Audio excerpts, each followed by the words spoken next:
Everyone, so we are going to study today about heap. A heap is a complete binary tree based data structure that satisfies the heap property. The heap properties are max heap and min heap. So here we have three key terms. So first key term is that heap is a complete binary tree. So first of all, we're going to study about what is a complete binary tree. Next, heap satisfies the heap property. So there are two properties. The first one is a max heap and the second one is a min heap. So we are going to start with complete binary tree. So there are two famous terms about binary tree. First one is full binary tree, another one is complete binary tree. So there is a slight difference between the two. In both the cases, what we do is to start filling the nodes in a binary tree level by level from left to right. Just have an example here. If we have the first node A, so we'll place it like here at the root node. Now when we have the next node, we'll place it at the next level as the left child of A. Then we'll place C as the right child of A. Now this level is complete. We'll move to another level and now again we have to fill it from left to right. So left position we have left child of B, so it will be D will come here. Then we have E. E will serve as the right child of B, then F as the left child of C, and then G as the right child of C. Now this level is again full. We can now, if we have more nodes, we can now shift to this level. So we will fill the left child of D, then the right child of D, then the left child of E, then the right child of E. Like this we are going to fill it level by level. Now just assume this scenario that we have these many nodes. This particular binary tree is a full binary tree because in this case whatsoever levels we have, they are completely filled.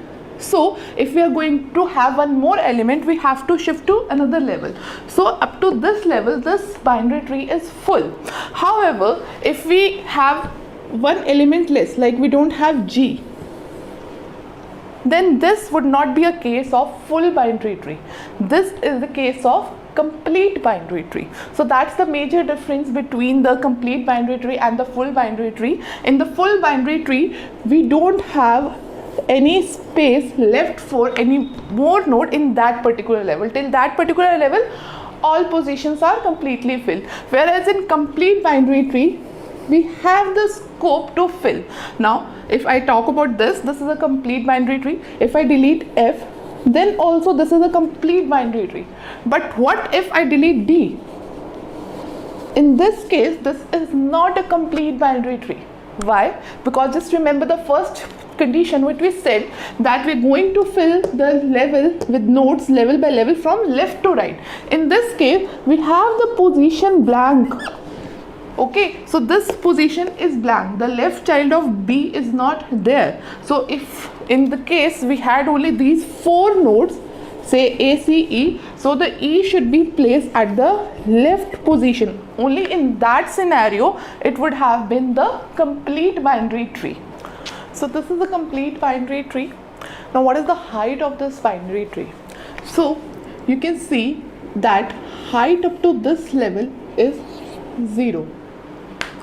When we move one edge downwards, the height will be 1. When we move one more edge, the height will be 2. Further, the height will be 3. So if we talk about the height of this tree, the height of this tree will be 3. Now, if I say I want to calculate the height of D, so what will be the height of D? For calculating that, I have to start from D. So for me, height here, I'm considering the height from D. So height here is 0. Then moving down here, height is 1. So height for D is 1. Fine. Similarly, if I have to calculate height of C, what will be the height of C? Here 0. Then we'll move one edge 1. Then other edge 2. So what we have to do, whenever we are calculating the height of any node, we have to start from that node. with a counter 0 will move edge by edge and will increase the counter till the point we don't reach the leaf. While reaching the leaf, we should try for the maximum depth. Okay, so whenever, if I had another node here, say P, what would I have done? Okay, this is not a complete binary tree. Just for the calculation of height, if we see the height of C, what will be in this case 1, then we'll not consider this 2, we'll consider height of N as 2 and then height of P as 3. So the height of C in this case would have been 3. Otherwise, in this case, the height of C is 2. So now we know the height of tree. So the height for this particular tree is 2. Having known the height of this tree, we can calculate the maximum number of nodes a complete binary tree can have, or the minimum number of nodes a complete binary tree can have. So the minimum number of nodes that a complete binary tree can have will be 2 raised to the power h, and the maximum number of nodes that a complete binary tree can have will be 2 raised to the power h plus 1 minus 1. Now let's verify these formulas, how are these going to work. So now we will verify the formulas. Let us consider that we have a table which will define height, say 0, 1, 2. Now we are going to calculate the minimum number of nodes, that is 2 raised to the power h, and maximum number of nodes, that is 2 raised to the power h plus 1 minus 1. Now for h raised is 0, 2 raised to the power h is 2 raised to the power 0, that is 1. Now for h0, 2 raised to the power 0 plus 1 is 2 raised to the power 1, that is 2, minus 1, that is again 1. Now let's design this tree. If I am saying that I have height 0, that means I have only root node in my tree. Now the minimum number possible here is 1, and again the maximum number possible at this level is 1, because I cannot add another node, another root node. Root can only be a single node here. Now let's go for height equal to 1. If height is equal to 1, 2 raised to the power h will become 2 raised to the power 1, that is 2, and 2 raised to the power h plus 1, 2 raised to the power 1 plus 1, that is 2 raised to the power 2, 4, 4 minus 1, it is 3. Now let's see what is happening. If I am adding, if I am moving to next height, I should have at least one element at this height. If I have this item at this height, the total number of nodes will be 1 plus 1, that is 2. So this is the minimum number of nodes if I need to go to height 1. So for height equal to 1, the minimum number of nodes is 2. Now the maximum number of node will be when I completely fill this level. So when I completely fill this level, so now this level is completely filled, I cannot add more items or more nodes to this particular level. Now the number of nodes are 1, 2 and 3. So this is 3. Now let's verify for height 2. This is 2 raised to the power 2, which means 4, and this is 2 raised to the power 2 plus 1, that is 2 raised to the power 3, 8 minus 1, this is 7. Now let's see, if I have to move to next height, that is my height is equal to 2, there should be at least one element at this particular height. Now the number of nodes will be 1, 2, 3 and 4. So the minimum number of nodes is 4. Now I completely fill this level, so now this level is completely filled. So for height equal to 2, maximum possible nodes are 1, 2, 3, 4, 5, 6 and 7. So this was my calculated value. Now the next very important thing you should be aware before starting heap is how to identify index of the parent node or index of the child node given a particular index. So to just calculate the index, first of all we see that this is a complete binary tree. Now if I am going to represent this binary tree in an array, how I am going to represent? Simply I'll put it one by one, level by level. So first element will be A, then B, then C, then D, E, F and G. So this will be my array representation corresponding to this particular tree. Now the array while you code starts with 0, but while we study algorithms, we start this array with index 1. So this A will be at index 1, this will be at 2, 3, 4, 5, 6 and 7. So if you are coding this thing, if you are making the code for this, storing this binary tree in your system, you have to adjust your index accordingly, because there your index will start from 0. Okay, so you have to make the corresponding adjustment in that. Now, given this array representation of this tree, I have to calculate the index. But index of what? I would have been given any random index, say I. So this is a random index, it can be of any node. So if I say C, so index of C is 3, index of F is 6. Now knowing this index, I have to calculate the index of its left child, its right child and its parent.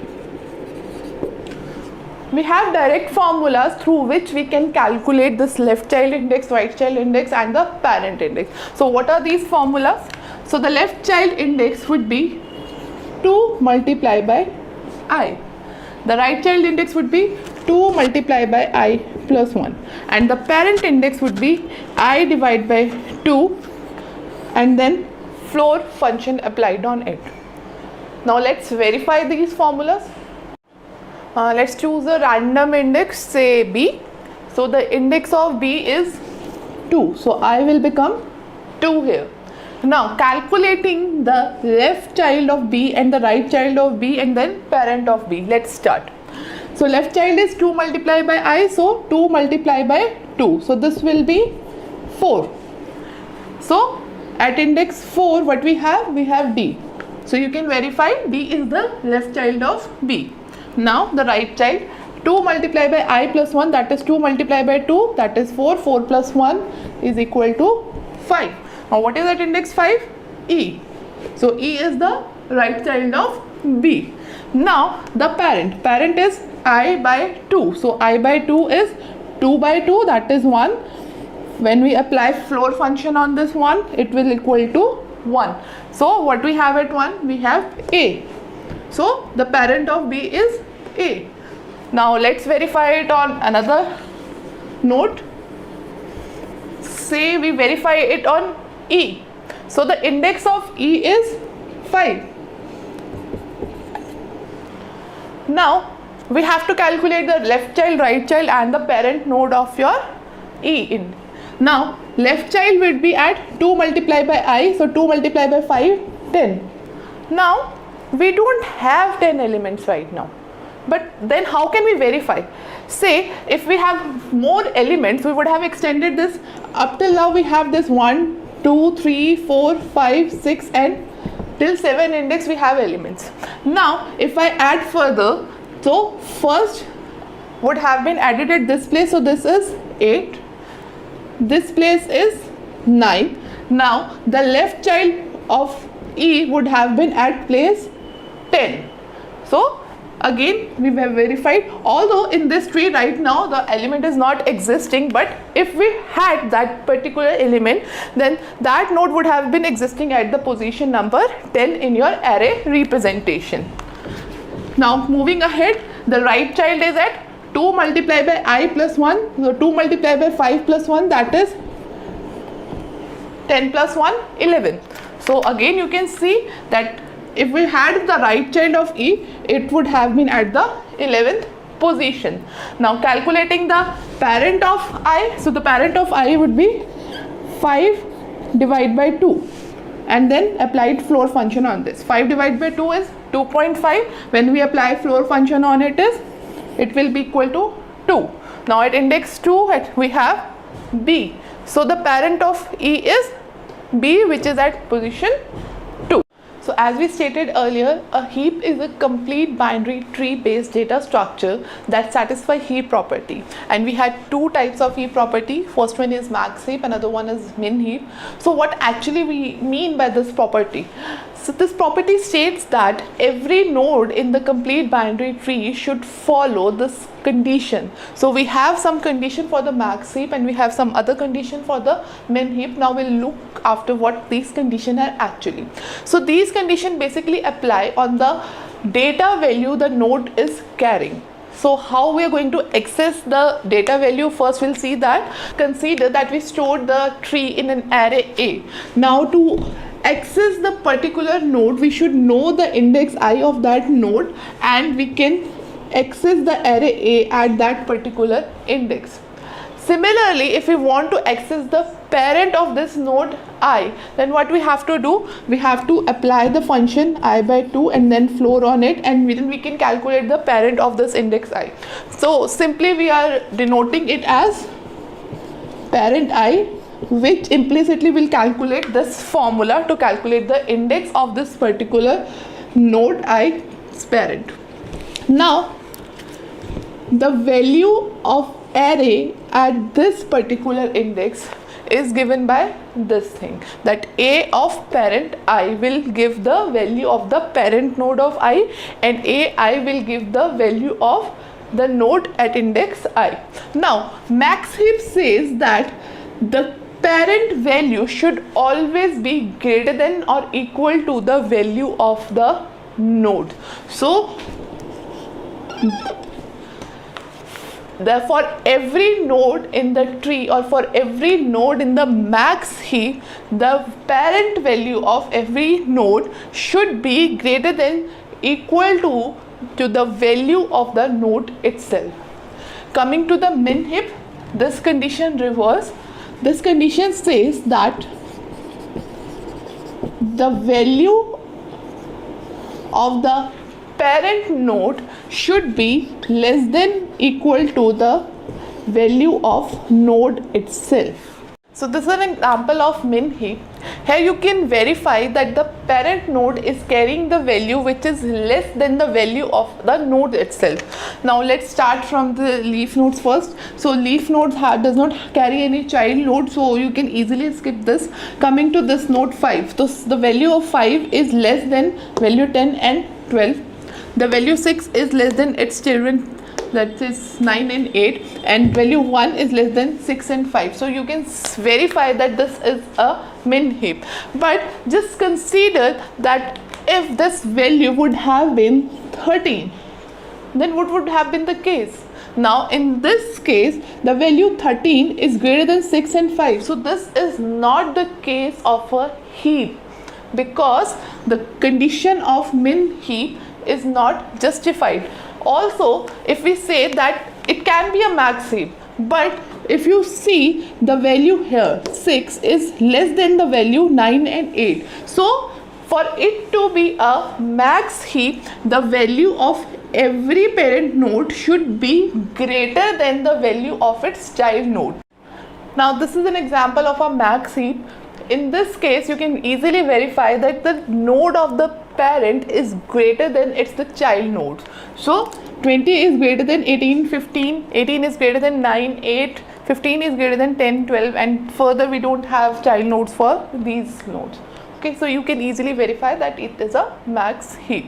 Now we'll move ahead, that given the array of random elements, how we are going to generate a heap with that elements. For that we have an algorithm named as heapify. Now we will look into the details that how we are going to construct a heap out of the random sequence of numbers. So for this purpose we have heapify algorithm with us. Now first we will look into the details how this heapify is going to work behind the scenes, and then we'll move to the algorithm so that you can code easily. Now this is a random sequence of number. When we are constructing a heap, the very first step is to construct a complete binary tree out of the sequence. So let's start. The very first element we have 16, the 16 will form the root node.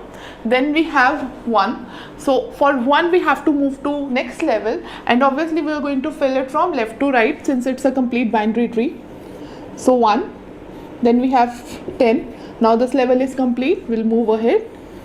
We have 8, 7, 9, 6, 4, 3, 2. So we are done with the complete binary tree this stage. But this is not a heap. A heap is a complete binary tree based data structure that satisfies the heap property. So we now look into the tree to just validate whether it is holding the heap property or not. So for this we are going to verify it for max heap. So let's start. 16 is greater than 1 and 10. True. So the property is satisfied. Next we'll move to next level. 1 with 8 and 7. No, the condition is not true. So what we have to do? We have to call this heapify algorithm. So how this heapify is going to work? Heapify will first identify the left and the right child of this node. And you know the formulas. If the index is I for this node, then the index for left child will be 2 multiplied by I, and index for right child will be 2 multiplied by I plus 1. Simple. So by this formula, heapify will identify the left and right child for this particular node first. Then the algorithm will make a comparison among the 3 nodes. It will verify that whether 1, 8 and 7, which node is holding the greatest value. So whosoever is holding the greatest value will be swapped with this parent node. So in this case 8 is greatest. So what will be the effect? The position for 8 and 1 will be exchanged. Now the condition holds here, but as 1 is shifted down, you can see that now at this position also the condition is not justified. Still the max heap condition does not hold. So what we have to do? We have to repeat our procedure till we don't reach the level of leaf or till our max hop property holds. So now we have to apply heapify algorithm for this node. Now I is at this position. First we will identify the left child and the right child. Again a comparison is made among the 3 and a swapping is done between 1 and 4. So now after the exchange is done, 4 will come here and 1 will come here. Now as you can see, the condition for max heap hold. Okay. Now let's check for another nodes. For 7 it holds. For 10 it holds. So this will be a max heap. So far we have seen the working of heapify algorithm.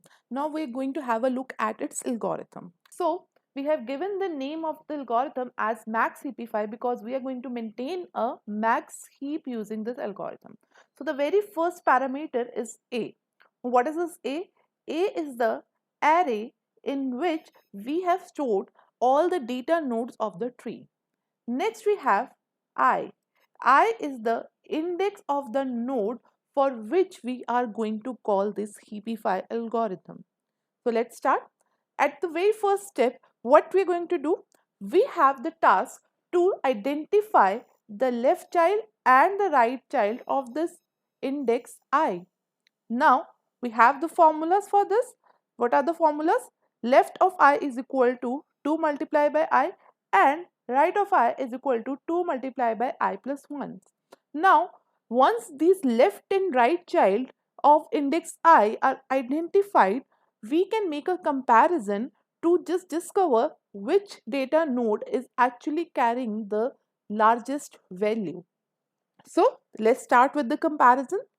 First we'll see that we have find the index. Okay, now whether this index is within the bound of the array A or not. That means if my array size of A, say it was of 10 elements and my I was 5. Now if I calculate left child, the left child will be 2 multiplied by I, that is 10. So 10 is within this array limit. However, if my I would have been 6, then this left child index would be 12. Now this 12 is out of bound of this 10, the array size. That means the left child is not existing. So if my left child exists and its value is greater than the value of the node at index I, that means the left child is carrying the largest value. So what we are going to do, we are going to store its index in another variable and we are naming that variable as largest. However, if this value was not greater, then obviously the node I was carrying the greatest value. So we are going to store the node index itself into the largest variable. At next step, what we will do, we'll repeat the same procedure with the right child. Now we'll first verify that if right child exists or not. That is, did the index of the right child calculated lies within the size of array A or not. Next, we'll have to identify if its value is greater than the value at the index stored in the largest, because we have already made a comparison between the left child and the index node I. Now we know whichsoever is greater is stored in largest. So automatically the comparison among the three is done. Now whosoever value is largest will be stored in largest variable. At next step, we'll check if the largest is not carrying the index same as that of node I. That means, of course, either the left child or right child would have been carrying the greater value than the I itself. So there is a need to exchange.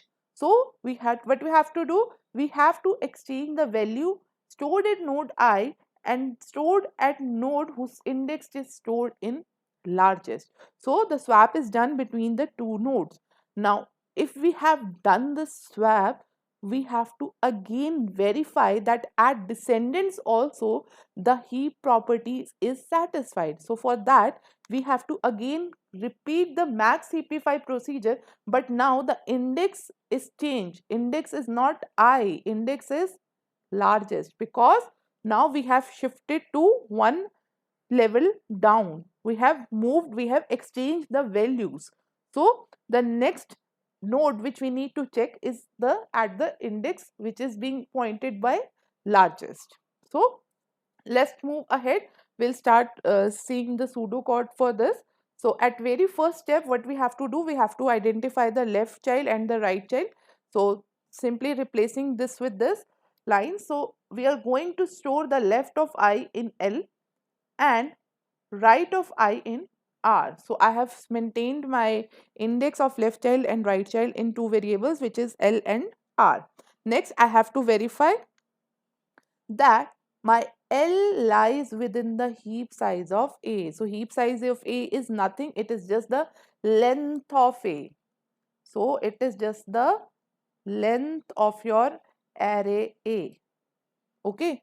And next we have to verify that the left index is carrying the value greater than the I index. Okay. Now if these two conditions are justified, that means the largest should be updated to L.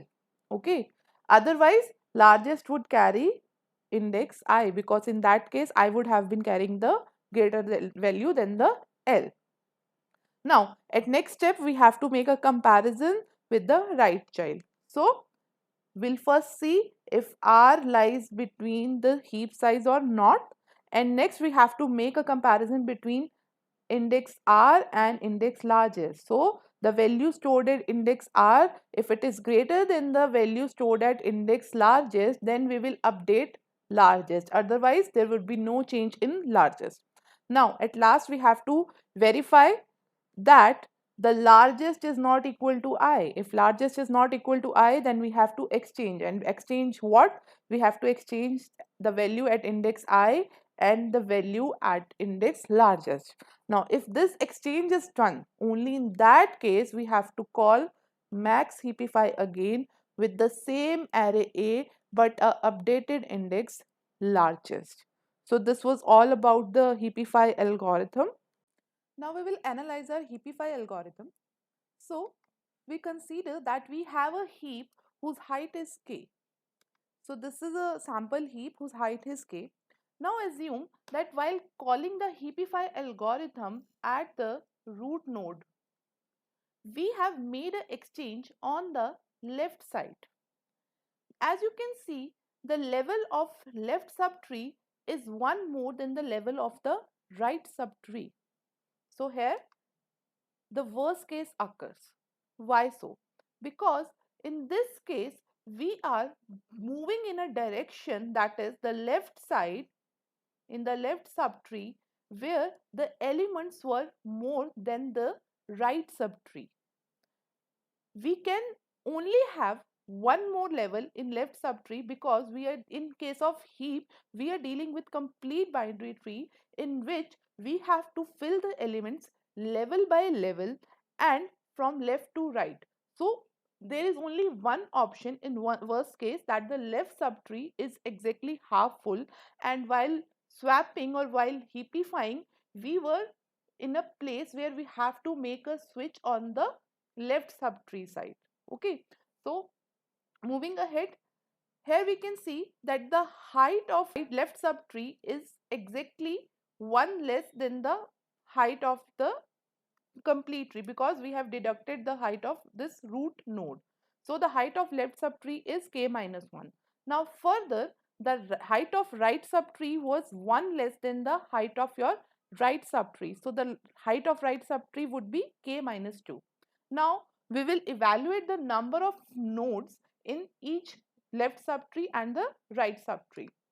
So in left subtree we have 2 raised to the power k minus 1 nodes. Now from here we derive this figure. As you know that in case of a heap we have a maximum of 2 raised to the power h plus 1 minus 1 nodes. Fine. So when the height is k minus 1, we'll just put k minus 1 plus 1 minus 1. This comes out to be 2 raised to the power k minus 1 nodes. So in case of left subtree we have 2 raised to the power k minus 1 nodes. Similarly in right subtree we have 2 raised to the power k minus 1 minus 1 node. So for this you have to just place k minus 2 in place of this h. So this will be 2 raised to the power k minus 2 plus 1 minus 1. So this comes out to be 2 raised to the power k minus 1 minus 1 nodes in the right subtree. Now we assume that the total number of nodes in my tree would be n. Now if I have a closer look at the tree, we have the total number of nodes is equal to the nodes in my left subtree, nodes in my right subtree and my root node. So if I add all these nodes, the number should be equivalent to n. So I have added number of my left subtree nodes, number of my right subtree nodes and the root node, which is equal to n. Now further making some calculation, I can have the value of 2 raised to the power k as 2 into n plus 1 divided by 3. Now I am going to use this value in my analysis. How? So initially when I was heapifying, my number of nodes were n. So my problem was solving in tn time. Now I am again calling the heapify algorithm, but I am calling it for the left subtree. So my problem has reduced to the time taken to solve my left subtree plus a constant time which I use to call heapify for the root node. So let's just further evaluate this thing. So the total number of elements in left subtree was 2 raised to the power k minus 1. If I convert this in terms of n, this would be 2 raised to the power n plus 1 divided by 3 minus 1. What I have done, I have just placed this value of 2 raised to the power k here at the place of 2 raised to the power k minus 1. Now, this value is obviously, if I'm just removing this minus 1, I'm increasing the value by 1. So, this whole term should be less than equal to 2n plus 1 divided by 3. So, now my recurrence relation would become Tn less than equal to T 2n by 3 plus a constant time. So I can solve this recurrence relation and I will get that my Tn is equal to O log n. So the complexity of my max heapify algorithm is O log n. So in this video, we studied about heap. Then we have seen that what a complete binary tree is, how it is formed. After that, we have calculated the index of parent node and child node given an index of one node. Then we have studied about max heap and mean heap. Then we have seen that how we are going to maintain these heap properties using the heapify algorithm. And finally, we studied the complexity calculation of the heapify algorithm. So in next video, we are going to study about how we are going to build a max heap and how heap sort works. Please watch the next video for this topic. Thank you so much.